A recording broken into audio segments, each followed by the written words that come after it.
Hello students, good morning all of you. You are welcome in another video and today's video topic is that basic concept of exponent and power. तो बेटा आपके लिए ये new chapter होगा exponent and power. आपने अब से पहले नहीं सुना होगा ये वर्ड.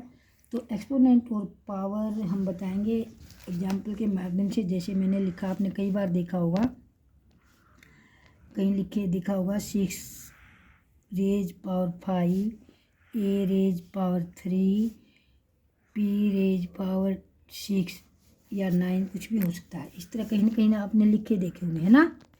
और अब तो 10 चैप्टर में आप देखोगे. तो बेटा ये देखो, एक नंबर 6 है, दूसरा नंबर 5 है.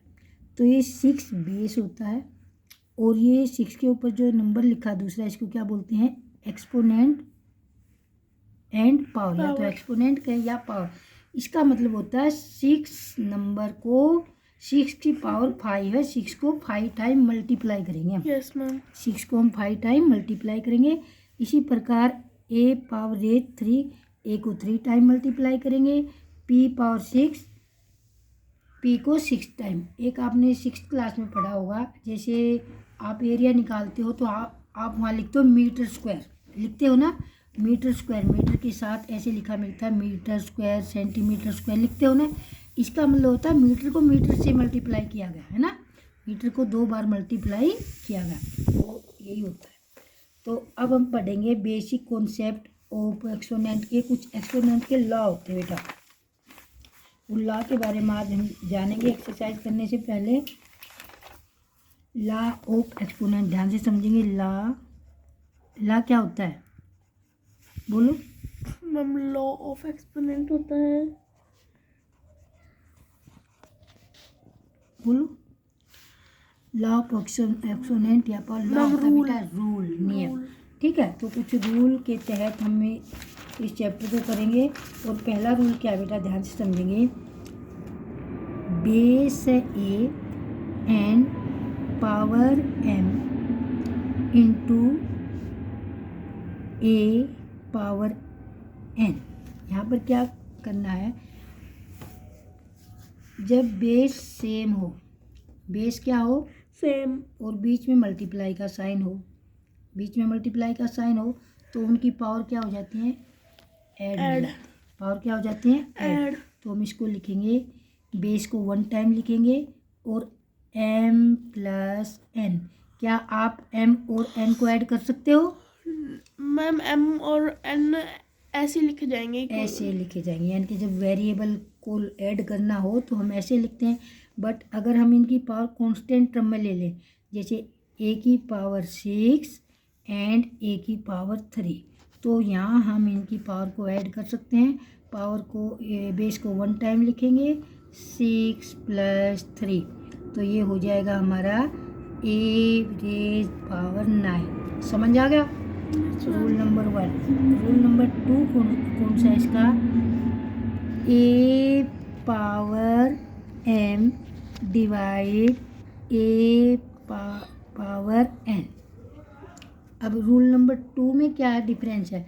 रूल नंबर 1 में दोनों बेस के बीच में मल्टीप्लाई का साइन था, और रूल नंबर 2 में दोनों बेस के बीच में डिवाइड का साइन है. जब डिवाइड का साइन हो तो पावर माइनस हो जाती है. पावर क्या हो जाती है? माइनस. तो हम इसको लिखेंगे, ए को 1 टाइम लिखेंगे, यानी कि बेस को 1 टाइम लिखेंगे, और m माइनस n, और ये हो जाएगा हमारा m ग्रेटर देन n. यहाँ पर m n से ज़्यादा है, और अगर n ज़्यादा हुआ तो आपकी पावर जो आएगी वो माइनस में आ जाएगी, है ना. Yes ma'am. अब एक एग्जाम्पल के माध्यम से समझेंगे. जैसे a power 10 divide a power 7, तो हम a को 1 टाइम लिखेंगे, a, और दोनों पावर को आपस में माइनस कर देंगे, तो ये हो जाएगा हमारा a पावर रेज 3. आ गया समझ में? Yes ma'am. Rule number 3. Rule number 3 क्या है इसमें? ध्यान से समझेंगे. ए पावर m, ए की पावर कितना है? m. और फिर होल पावर n, फिर पूरे की पावर n है, a की पावर m और पूरे की पावर कितना है n। जब इस तरह से दो पावर दे रखी हों तो हमने क्या करना है, दोनों पावर आपस में क्या हो जाएंगी, मल्टीप्लाई। m इंटू n, और वेरिएबल को मल्टीप्लाई करते वक्त क्या करते हैं, उनको बस साथ में लिख देते हैं, मल्टीप्लाई हो जाता है ना। अब हम एक एग्जाम्पल के माध्यम से समझेंगे। 2 की पावर 6 होल पावर 3, तो यहाँ क्या हो जाएगा, 2 power 6 into 3 is equal 2 power 18। समझ आ गया बेटा? Yes ma'am. अब रूल नंबर 4 क्या है हमारा, रूल नंबर 4 समझेंगे। हाँ, तो अब rule number 4 law of exponent का रूल नंबर यानी कि 4 क्या है, जब दे रखा a power m into b power n, ये थोड़ा सा इन तीनों से हटकर है। अब की बार हमारे पास क्या है, अब तक जितने भी रूल हमने लिखे सब में बेस सेम होता था हमारे पास, है ना। yes, बेस क्या होता था, सेम। बट अब की बार बेस सेम नहीं है, बेस डिफरेंट है और पावर सेम है, एक्सपोनेंट सेम है। तो हम यहाँ पर क्या लिखेंगे, ए और बी की मल्टीप्लाई करेंगे, ए इंटू बी, और पावर को कॉमन ले लेंगे, कॉमन का मतलब होता है एक टाइम लिखेंगे, पावर को कॉमन ले लिया ऐसे, या हम ए बीच में मल्टीप्लाई का साइन नहीं लगाते, डायरेक्ट ऐसे ही लिख देते हैं वेरिएबल को, a b whole power m। समझ आ गया? जब बेस सेम नहीं होते, पावर सेम होती है, तो पावर को एक टाइम लिख देंगे और बेस को दोनों को मल्टीप्लाई करेंगे। जैसे 2 की पावर 5 इंटू 7 की पावर 5, है ना। यहाँ पर बेस अलग अलग है बट पावर सेम है ना। yes, तो हम बेस को क्या करेंगे, मल्टीप्लाई 2 इंटू 7 एंड दोनों की पावर को कॉमन लिख देंगे, ये आ जाएगा हमारा 14 की पावर 5। ये था हमारा rule number 4।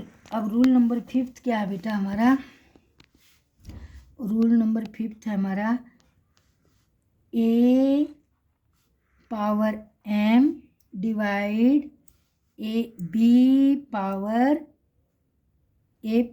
m divide b power m। देखो ये रूल और ये दोनों में देखो यहाँ पर सेम ही लिखा बट मल्टीप्लाई, यहाँ मल्टीप्लाई और यहाँ क्या है, डिवाइड। तो यहाँ दोनों बेस क्या हो गया, आपस में मल्टीप्लाई हो गए, और यहाँ पर दोनों बेस आपस में क्या हो जाएंगे, डिवाइड। तो हम इसको लिखेंगे, फर्स्ट डिवाइड से पहले वाले बेस को ऊपर लिखेंगे और डिवाइड की फॉर्म में b की पावर m। अब हम एक एग्जाम्पल की सहायता से समझेंगे। जैसे 121 पावर 9 डिवाइड 7 पावर 3, ठीक है। अब हम इसको दोबारा कैसे लिखेंगे, 121 या 11 ही लिख लो, यहाँ पर पावर 11 लिख लो, इसको 11 की पावर 9 और डिवाइड 11 पावर 3, और इसको सॉल्यूशन करने का तरीका हम आगे सीखेंगे, ठीक है ना। अभी तो हम ये है कि अगर ऐसे लिखा हो तो उसको ऐसे लिखना है। अब रूल नंबर कितने हो गए हमारे, 5। अब आ गया हमारा रूल नंबर 6। रूल नंबर 6 क्या है, पावर और एक्सपोनेंट का, a पावर 0 इज इक्वल 1। अगर किसी भी नंबर की पावर 0 होती है तो वो किसके इक्वल होता है, 1 के। चाहे मान लीजिए आपके पास 1000 है, 1000 की पावर 0 है तो उसको किसके इक्वल लिखेंगे, 1 के बराबर।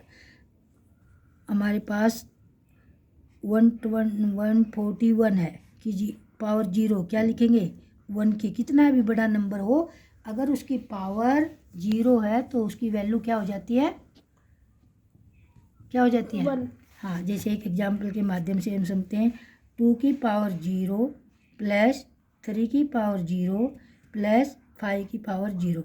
तो 2 की पावर 0 क्या होगा, 1, 3 की पावर 0 1, 5 की पावर 0 1 1 और आंसर आ जाएगा हमारा 3। अगर मान लीजिए ये होता कि पावर 0 इंटू 99 की पावर 0 इंटू 80 की पावर 0 ऐसा होता है, तो 100 की पावर 0 क्या लिखेंगे 1 इंटू 99 की पावर 0 क्या होगा 1 और 80 की पावर 0 1, यानी कि कितना भी बड़ा नंबर हो वो 1 के इक्वल माना जाता है। और फिर बीच में मल्टीप्लाई है तो 1 1 जा 1 1 1 जा 1 1 1 जा 1, प्लस है तो प्लस कर दो। समझ आ गया? Yes ma'am. अब लास्ट रह गया आपका। अब लास्ट रूल रहेगा बेटा आपका, कौन सा था 6th वाला। कितने रूल हो गए ध्यान से समझेंगे। अगर ये रूल समझ लोगे तो बेटा एक्सरसाइज आसानी से कर लोगे। -1 अगर बेस माइनस में है, -1 में बेस कितने है -1 में। -1 नहीं, बेस माइनस में है, बेस किस में है माइनस में। और उसकी पावर इवन नंबर में है। किस में है इवन नंबर नंबर में। इवन नंबर, ध्यान से समझेंगे। इवन नंबर, तो आपका जो आंसर आएगा ना वो पॉजिटिव आएगा, ये याद रखना। पॉजिटिव क्या आएगा पॉजिटिव। पॉजिटिव आंसर आएगा। देख एक एग्जाम्पल के माध्यम से समझें। -2 की पावर 6 है, -2 की पावर 6 है और आपको पूछा जाए, अब इसको मैं एक एग्जाम्पल दे दूं। आंसर तो मुझे पता है इसका, 2 2 जा 4, 2 2 जा 4, 4 2 जा 8, 8 2 जा 16, 16 2 जा 32, तो आंसर आ जाएगा इसका 64। पर मैंने इसके आंसर लिख दिया माइनस का 64 प्लस का 64, तो कौन सा आंसर आना चाहिए मैम -2 की पावर 6। मैम 6 है तो इवन हो गया, तो फिर इसमें 64 होना चाहिए। हाँ 64 तो मैंने दोनों ही लिख रखे। मैम माइनस का नहीं आएगा, प्लस का आएगा। बस आपको इवन नंबर में देखना। अगर कोई बेस माइनस में है और उसकी पावर किस में दे रखी है इवन नंबर में, तो उसका आंसर जो होगा वो पॉजिटिव होगा, प्लस होगा। और हाँ और अगर माइनस का न कोई भी नंबर है उसकी पावर ऑड में है। हाँ ओड में, जैसे ओड नंबर में पावर दे रखी है तो आंसर क्या होगा हमेशा नेगेटिव। माइनस में याद रखेंगे उसका नेगेटिव आंसर आएगा, ठीक है ना। एक एग्जांपल करते हैं, -3 की पावर 3, तो हमने लिखा -3 इंटू -3 इंटू -3, 3 3 जा 9, 9 3 जा 27। और देखो हम 6th क्लास में जब हमने इंटीजर सीखा था तो हम ऐसे करते थे माइनस प्लस माइनस, है ना। तो कहाँ पर जाके रुके हम माइनस पर, तो यहाँ लग जाएगा हमारा माइनस।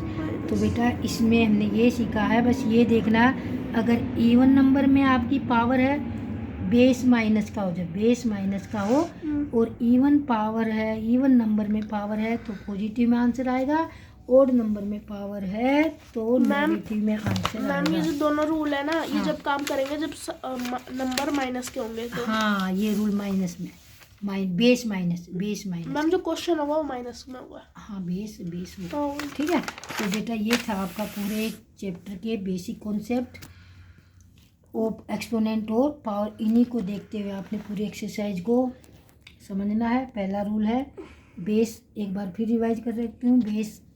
बेस सेम होने पर, मल्टीप्लाई होने पर पावर ऐड हो जाएंगी, डिवाइड होने पर माइनस हो जाएंगी पावर, और डबल पावर आने पर, एक पहले पावर दे रखी है और पावर की पावर होल पावर दे रखी है तो दोनों पावर मल्टीप्लाई हो जाएंगी। Base different but power same होने पर बेस को मल्टीप्लाई कर दो, पावर को 1 टाइम लिख दो, है ना। जैसे ए और बी को मल्टीप्लाई कर दिया, ए बी, और पावर को 1 टाइम लिख दिया। यहाँ मैंने कांस्टेंट टर्म में भी करवा दिया। इसी प्रकार ए डिवाइड एम और b divide m, base different है, पावर सेम है, बट यहाँ पर मल्टीप्लाई था, यहाँ पर डिवाइड है, तो हम इसको इस फॉर्म में लिखेंगे। और ये आगे जाकर हमें करेंगे तो यहाँ पर क्या हो जाएगा, इसको पहले ऐसे लिखेंगे फिर ऐसे लिख लेंगे ना। Yes ma'am. तो ये ऊपर जाके डिवाइड हो जाता है और फिर इसको सेम करेंगे, 11 को तोड़ेंगे, 121 को प्राइम फैक्टर बनाएंगे, फिर इसकी पावर बनाएंगे, फिर ऊपर जाके वो तो आगे करवाएंगे आप। और किसी नंबर की पावर 0 हो तो किसके इक्वल होता है? 1 के इक्वल होता है ना। पावर 0 होने पर 1 के इक्वल होता है। और बेस माइनस में हो और पावर इवन हो तो पॉजिटिव आंसर आएगा, बेस माइनस और पावर ओड में हो तो नेगेटिव आंसर आएगा। ये था बेटा आपका पूरा चैप्टर का सारांश। अगर आपको ये वीडियो पसंद आई तो इस वीडियो पे लाइक करना, सब्सक्राइब करना, शेयर करना और कमेंट तो ज़रूर कर देना मेरे दोस्त। Till then take care, bye bye, thanks for watching.